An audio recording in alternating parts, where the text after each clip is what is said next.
Հանուն Հոր և Որդվո և Օգվույն Սրբո ամեն։ Քրիստոս համբարձավ բարոք արհայր, օրտնյալ է համբարձումն Քրիստոսի։ 7-րդ երկուշաբթի Քրիստոսի փառավոր հարութենեն ետք կշարունակենք մեր դասախոսությունները Մխիթարյանագիտական նվիրված ընթերցումներու բաժնին թիվ 36-րդ ներկայացումը։ Միշտ որպես առարգա ունենալով անգլիացի գրագետ Գրեհեմ Գրինի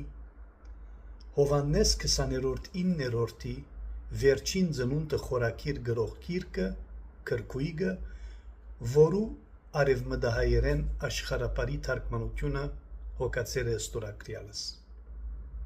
Քննարկել է ետք հեղինակին գիրքին ճակատը անցած էինք համարոտ ցոնը բացատրել է շարադրված ինձմե և երկար հառաջապանը իր զանազան ենթամասերով և արդեն սկսած էինք երկու դասախոսությամբ ուղղակի մտնել գիրքի ընթերցումի մեջ և հետևաբար այսօր առաջացված կշարունակենք այս ընթերցումի բաժինը։ Պիտի կան ձեզ տանելու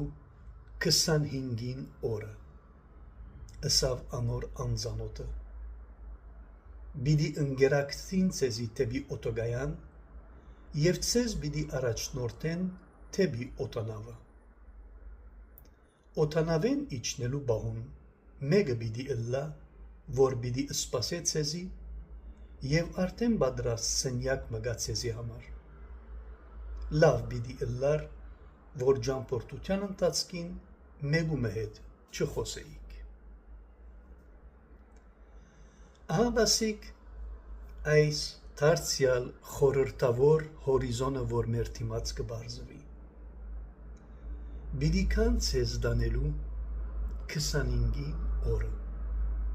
Այսինքն ամենակարևոր բաները մեկը մեր Տիրոջ Քրիստոսի մարմնացումին, մարդացումին, ծնունդին և հետևաբար այդ կարևոր բահը թվականը տոնը գտարնա գերբովմը ճակատագրական հանդիպումը կյանքի արմատական փոփոխության։